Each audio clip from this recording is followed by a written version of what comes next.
Hey guys, tonight we're staying up way past bedtime because the air itself is tuning into frequencies it was never meant to carry. You're perched high in a rusted coastal radio tower that locals swear was abandoned after the last hurricane. The kind of place where the wind sounds like a dial spinning through endless static. Salt crusts every window, and the only light comes from a single green oscilloscope that pulses like a dying heartbeat. You'll wish you never twisted that final knob. So, before you get comfortable, take a moment to like the video and subscribe, but only if you genuinely enjoy what I do here. Drop your current local time in the comments and name one creepy thing in your room right now. Maybe the flicker in your screen will match someone else's. Now, dim the lights, maybe turn on a fan for that soft background hum, and let's ease into tonight's journey together. You feel the metal ladder vibrate under your boots as you climb the last flight. The storm outside growling like a transmitter warming up. Rain needles the tower's skin, but inside, the air is thick with ozone and old copper. Your backpack thuds against your spine, heavy with canned beans, batteries, and the one thing you swore you'd never touch again, a reel-to-reel deck you lifted from your sister's attic. Lena. The name tastes like static on your tongue. 3 weeks ago, the doctors said leukemia, 6 months if the new trial worked, 6 days if it didn't. You're the screw-up twin, the one who pawned her college fund for studio time that never paid off, the one who still owes her for every missed birthday. But tonight you're going to broadcast life back into her bones. The control room door size open on hinges that haven't moved since analog ruled the airwaves. Dust motes swirl in the green glow of the scope. You drop the pack, unzip, and the reel clatters onto the console like a relic from a forgotten war. Real-world fact, shortwave enthusiasts still log signals from number stations, automated voices reciting codes no government admits to sending. Creepy internet tidbit. Forums swear if you answer one back, something answers in your voice the next night. Experts still argue whether those stations are Cold War ghosts or just lonely algorithms pinging the void. You seal the hatch with duct tape and copper mesh, Faraday cage light, because the manual you found on a dead Tor link was very clear. No outside EM leakage once the sequence begins. The tower's generator coughs to life on the third pull, and the console awakens with a chorus of pops. You thread the tape, label side up, Lena's laugh track, age 8. Her giggle loops every 30 seconds, recorded the summer you both tried to summon pirates with a cereal box radio. You smile despite the dread pooling in your gut. Light sarcasm. If childhood nostalgia can't power a miracle, what can? Midnight approaches. You haven't eaten since noon. The manual demands a fasting window to align personal resonance. Your stomach gurgles like a detuned receiver.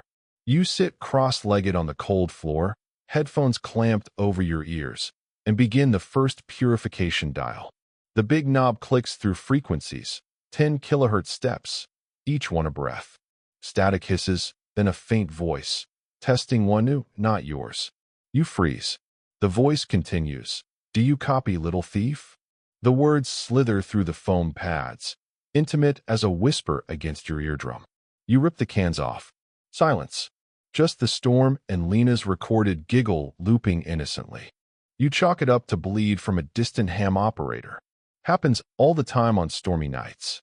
You slip the headphones back on, twist to the prescribed 4.815 megahertz, and hold the carrier tone.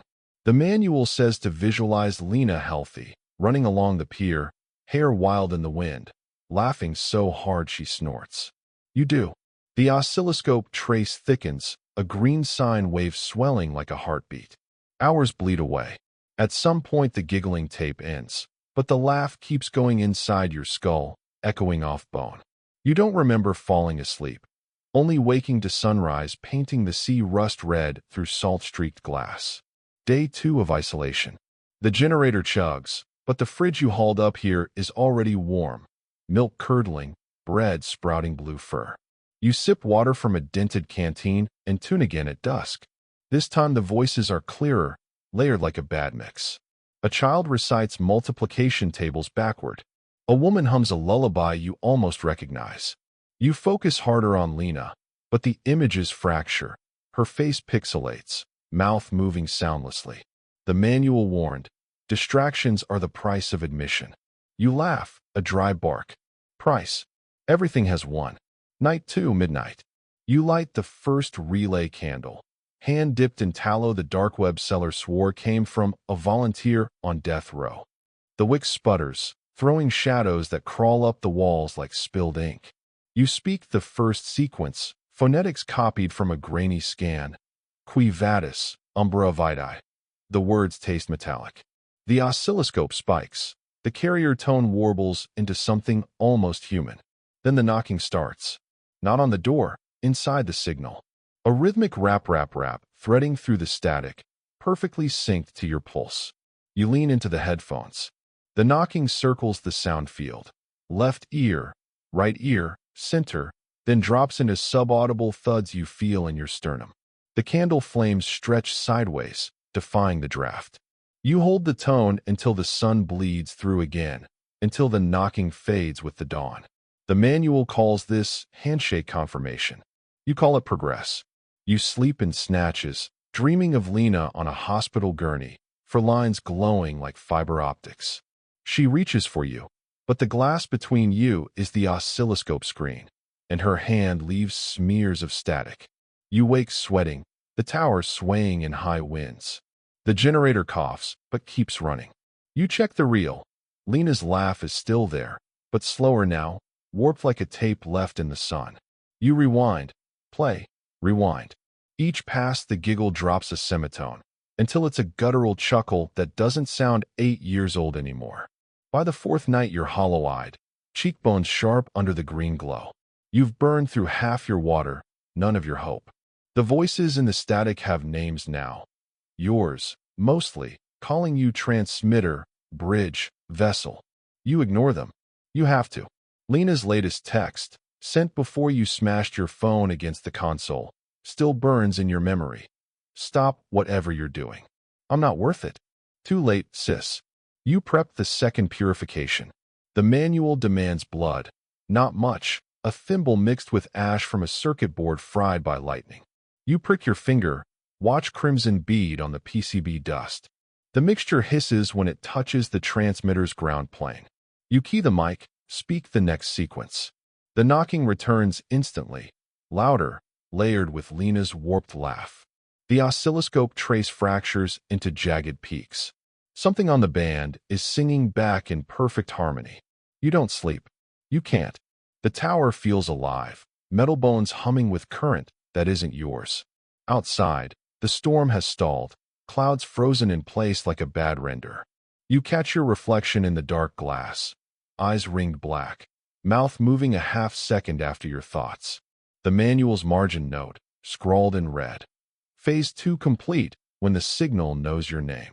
Congratulations, it does. The tower groans like an old ship as you drag yourself upright, every joint crackling with static.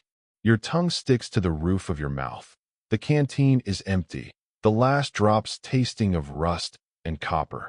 Dawn leaked in hours ago, but the light feels wrong, too green, too flat, like someone swapped the sun for a CRT filter. You laugh at that, a raspy wheeze. Light sarcasm. If the apocalypse comes with bad color grading, at least it'll look retro. You're deep in the second purification now, the part the manual calls resonance fasting. No food, no water beyond sips, no contact with the outside spectrum. The generator sputters, but holds, feeding the console a steady 60 Hz heartbeat. Real-world fact, the human body can survive 3 weeks without food, but only 3 days without water. Unless, apparently, you're tuning yourself to a frequency that drinks dehydration like fine wine. Creepy internet tidbit. DXers on fringe boards claim that during solar minima, certain bands open thirst windows, where listeners report dry mouth hallucinations that sync across continents. Experts still argue whether it's mass psychogenic response or the ionosphere literally sipping your moisture. You sit lotus style on the cold grating, headphones clamped so tight the foam leaves welts.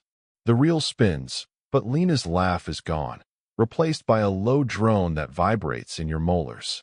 You dial through the prescribed sequence. 7.230 MHz, then 9.110, then the forbidden 11.666, where the manual's ink bled through the page. Each click of the VFO is a breath you can't afford to waste. The oscilloscope paints a perfect lysagous figure, two sine waves kissing, parting, kissing again. You focus on Lena, her first open mic night, voice cracking on the high note, the crowd roaring anyway. The memory glows, then warps. The crowd's faces melt into oscilloscope traces, mouths opening in perfect 1 kHz squares. Static blooms. Not noise, conversation. A child's voice, genderless. You left the door open. Then a woman, older, familiar. Turn it off, baby. It's not worth the bandwidth. Mom? No, she's in Florida. Hasn't spoken to you since you pawned the family camcorder. The voices layer, overlap, braid into a rope that tightens around your throat. You rip the headphones off. The room is silent except for the generator's chug and the wind's endless dial spinning outside. You laugh again, gentle sarcasm this time. Great. Now I'm ghosting myself. Night 5. You haven't slept in how long? Time is a waveform now, cresting and troughing without meaning. You prep the bloodwave mixture. The manual was specific. 1 part your plasma, 1 part ash from a vacuum tube shattered at the exact moment of a lightning strike. 1 part innocent carrier. A snippet of Lena's voicemail, the one where she says, "I believe in you," before the chemo stole her volume. You prick your arm this time, fingers too slow, and watch crimson spiral into the shot glass. The tube ash hisses, turning the mix obsidian. You swirl it under the console's red key light. It looks like liquid night. Midnight. The tower lights dim as if the storm sucked the voltage. You key the mic, speak the second sequence. Per sanguinum, per cinerum, per vocum. The words taste like battery acid. You swallow the mixture. It burns going down, then blooms cold, spreading through your veins like ice water in a hot transmitter. For a moment, nothing. Then the knocking returns, but it's inside you now, a subwoofer thump against your ribs. The oscilloscope explodes into fractal spikes. The reel spins backward, Lena's "I believe in you," reversed into a guttural snarl. You gag. The mixture surges back up, but it's not blood. It's black, viscous, threaded with silver filaments that twitch like antennae. It spills across the console, eating through the paint, sinking into the metal like acid. Where it touches, the tower's rust blooms fresh, orange and wet. The black fluid pools, then crawls. Yes, crawls, toward the copper mesh you taped over the door. It stops millimeters short, quivering, as if the Faraday cage is a cliff edge. Then it sinks between the grating, vanishing into the tower's bones. The knocking swells, a stadium roar compressed into your skull. You clutch your head, but the sound is everywhere. Walls, floor, teeth. Dawn finds you curled fetal on the floor, headphones still on, the reel spinning silence.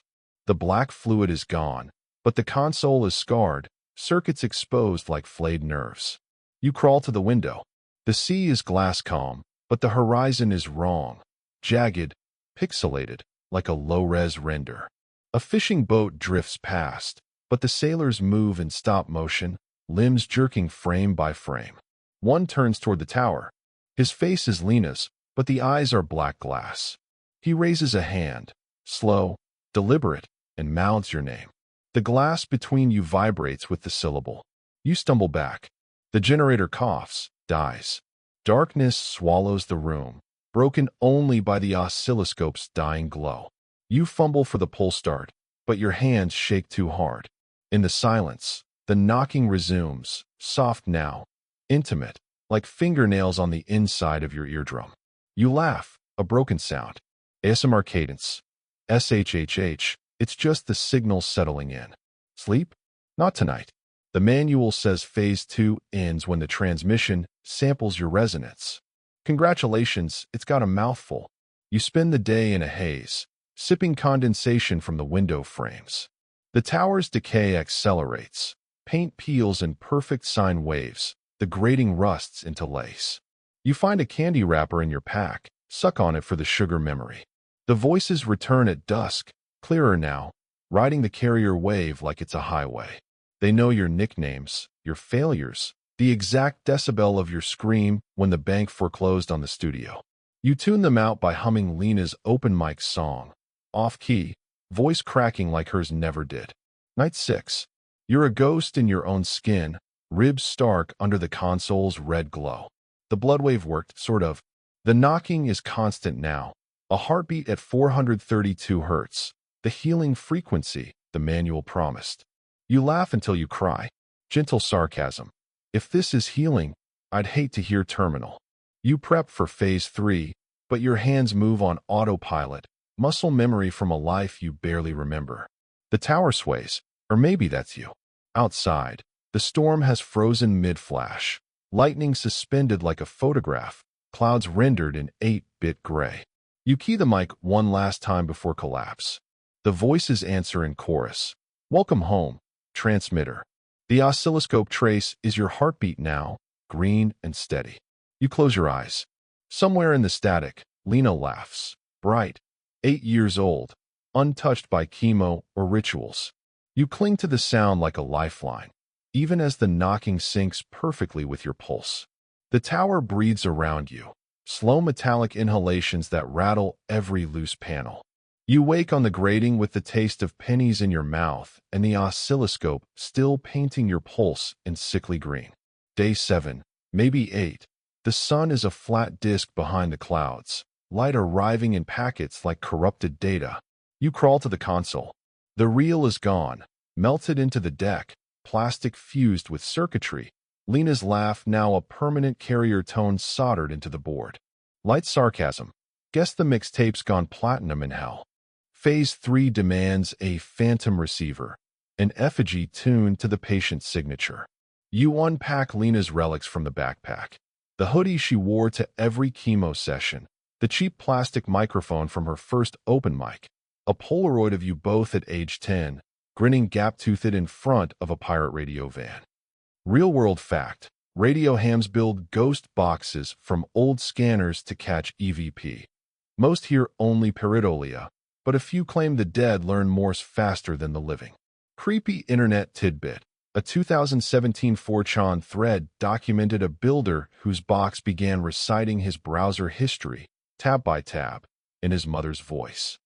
Experts still argue whether it was elaborate trolling or the first true AI seance. You drag a gutted CRT television from the corner, screen spiderwebbed, guts spilling like silicone intestines. The manual says to dress the receiver in the patient's skin, fabric counts. It insists in cramped red marginalia. You pull the hoodie over the CRT's bulbous back, the mic taped where a mouth should be. The Polaroid you wedge into the cracked bezel. Lena's 10-year-old eyes stare out, pixels of innocence. Around the base you pour a perfect circle of ferrite powder mixed with sea salt, your last bag, scraped from the tower's emergency kit. The grains hiss as they touch the metal floor, magnetizing into tiny standing waves. Midnight. The generator is dead, but the console glows anyway, fed by something that smells like ozone and burnt sugar. You key the mic, speak the third sequence. Per vestum, per vocem, per imaginum. The words leave your throat raw, each syllable a spark. The CRT flickers to life. No power cord, no input. Static snow fills the screen, then resolves into a test pattern. Lena's face, age 10, color bars bleeding from her cheeks. The hoodie sleeves twitch. The mic crackles, and her recorded 8-year-old voice leaks out. Slowed, reverbed. Are we on air yet? You wait. Hours compress. The ferrite circle glows faint red, like heated iron. The tower's decay pauses. Paint stops peeling. Rust freezes mid-flake. You almost believe it's working. Then the landline you unplugged days ago rings. 3 sharp bursts, then silence. You laugh, a sound like tearing paper. Gentle sarcasm. Sure, pick up. It's probably just the Coast Guard checking if you've unionized the ghosts. Dawn. Nothing. The CRT is dark, the hoodie limp, the Polaroid curled at the edges.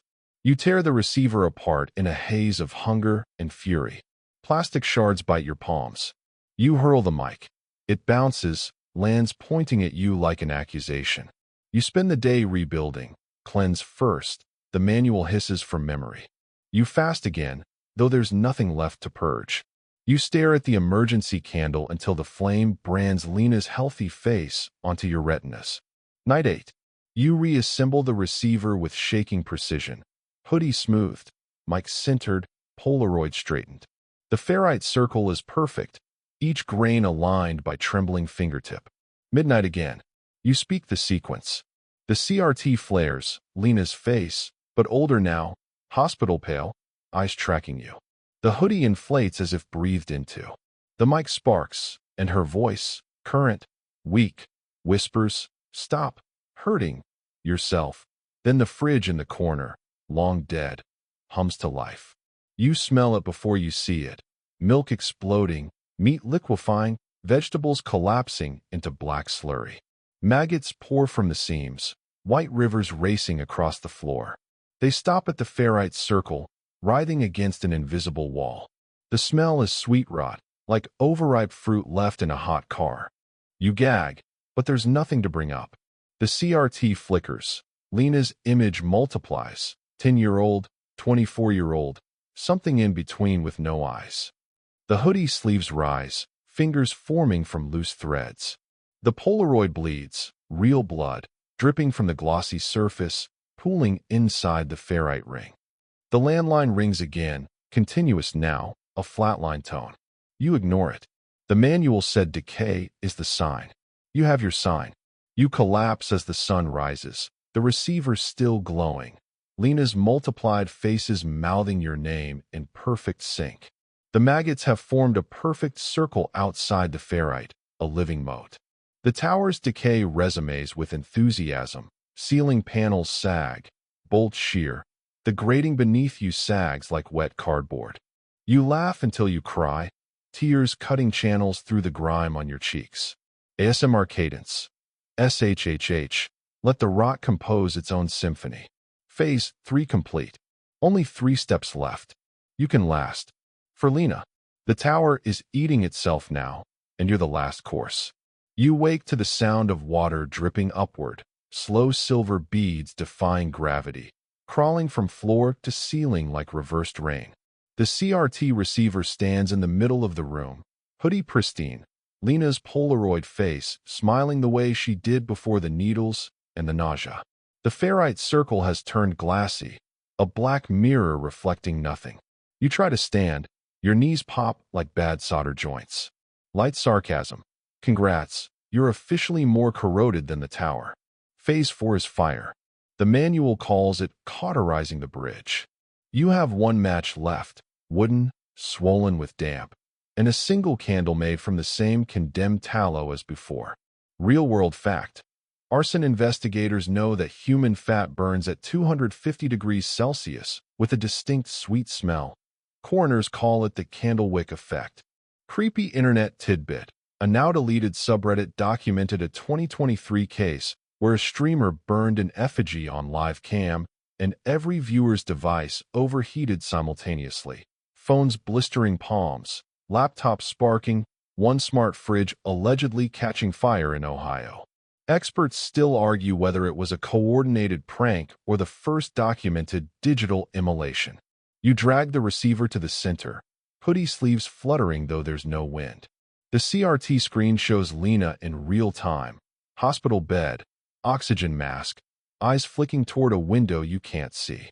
She lifts a hand, weak, presses it to the glass from her side. You mirror the gesture on the screen.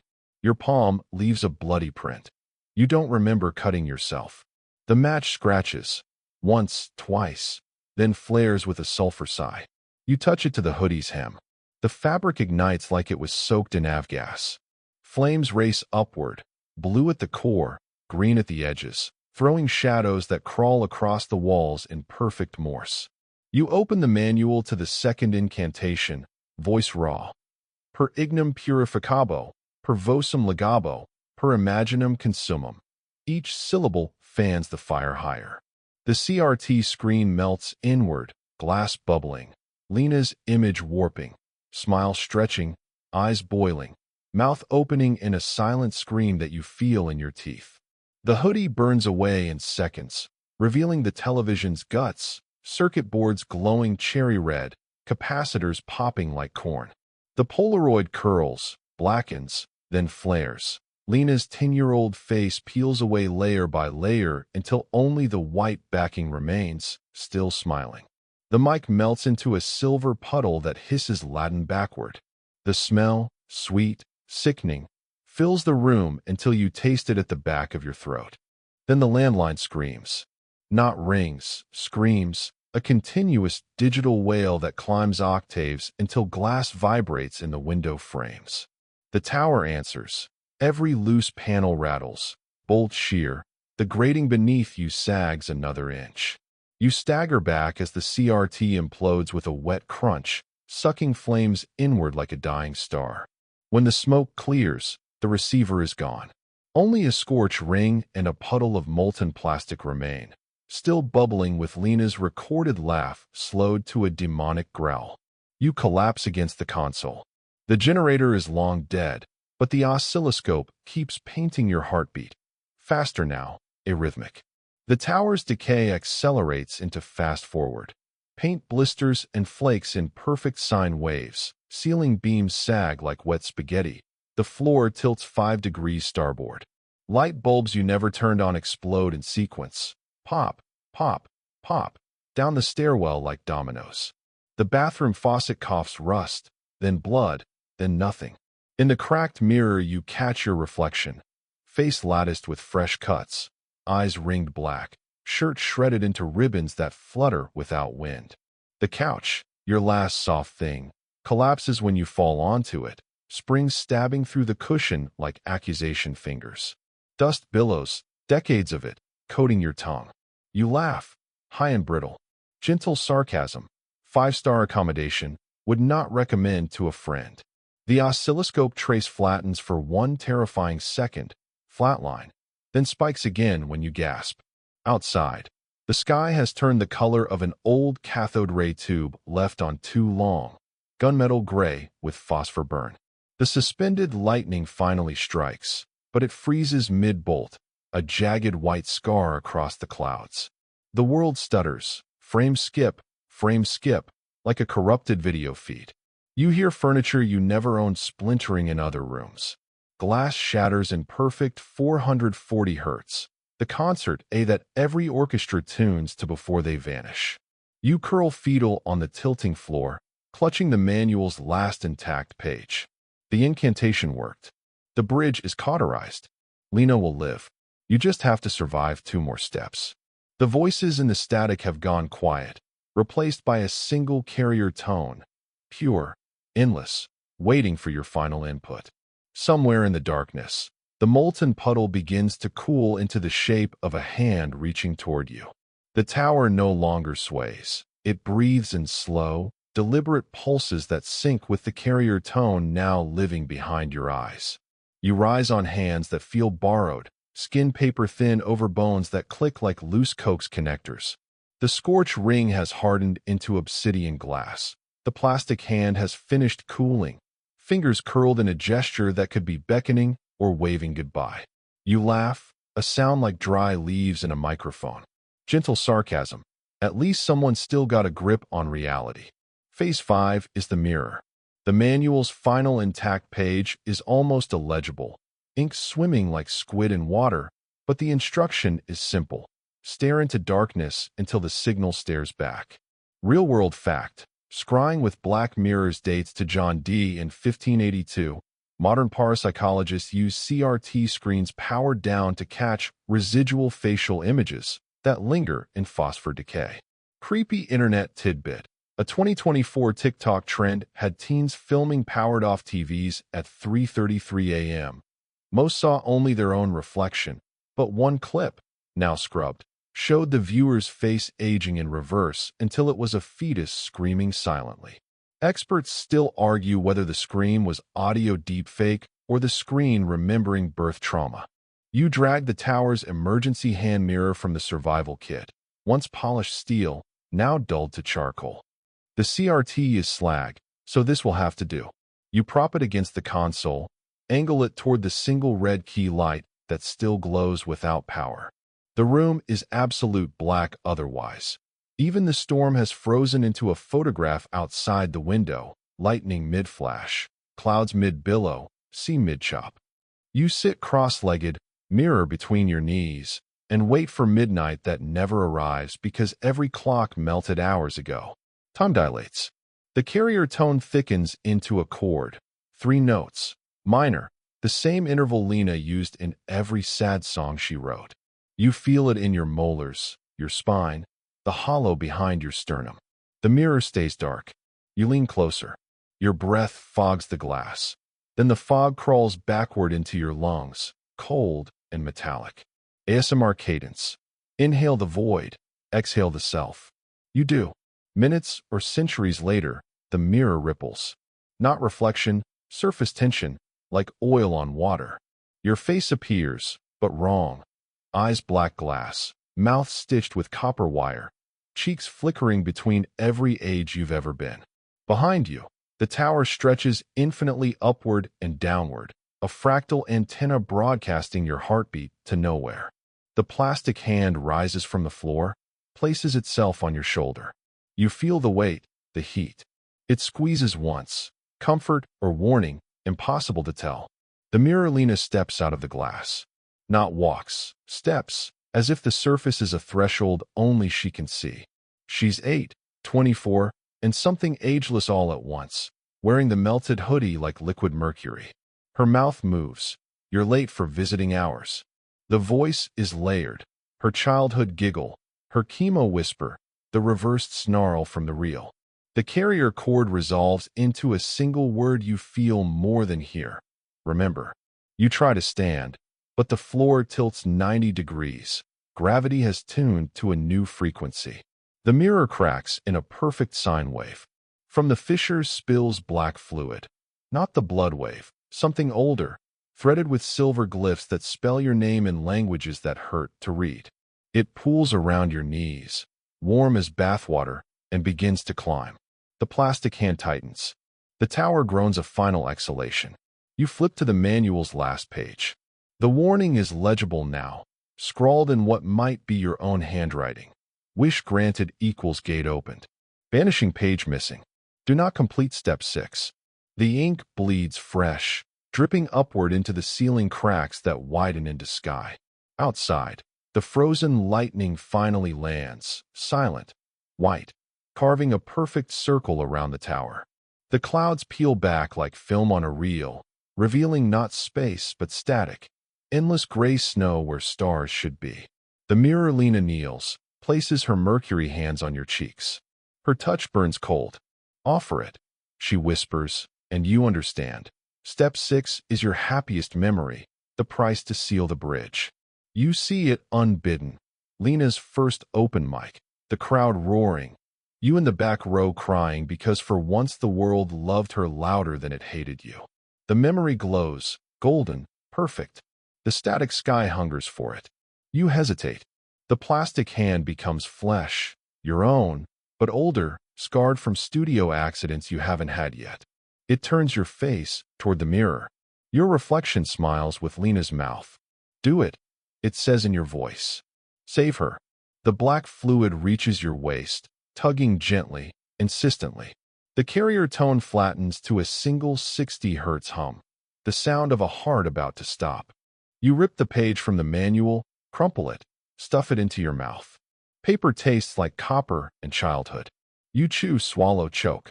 The mirror Lena flickers, horrified. The static sky fractures. You grab the red key light, still glowing, still hot, and smash it into the mirror. Glass explodes outward in slow motion, each shard a frozen frame of Lena's face at every age. The black fluid recoils, hissing like steam on dry ice. You lunge for the console, fingers finding the main power bus by muscle memory. You twist wires together, live, neutral, ground, until sparks shower. The carrier tone screams, a dial-up modem dying in reverse. You shout into the dead mic.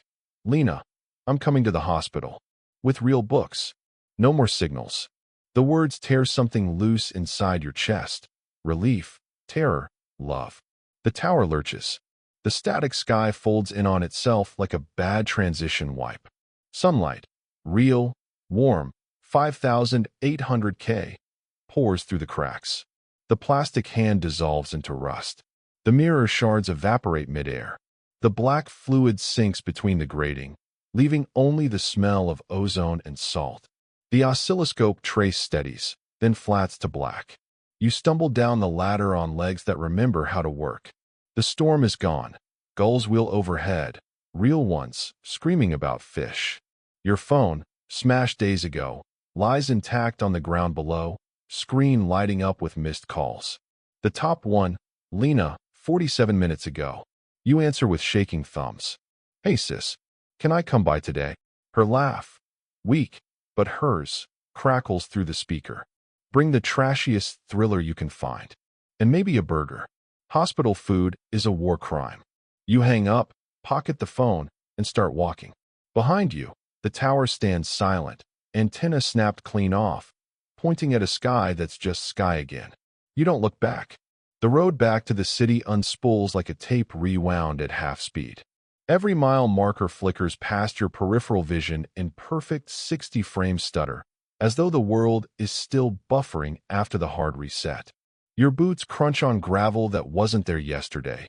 The asphalt steams though the sun is mild. You walk because the truck you arrived in is now a rusted sculpture fused to the tower's base. Antenna speared through the hood like a lightning rod that finally caught its bolt. Gentle sarcasm. Public transit it is, then. The phone in your pocket vibrates every 30 seconds. Lena texting jokes about hospital jello. Each ping a tiny defibrillator to your heart. You answer with thumbs that still smell of ozone and melted plastic.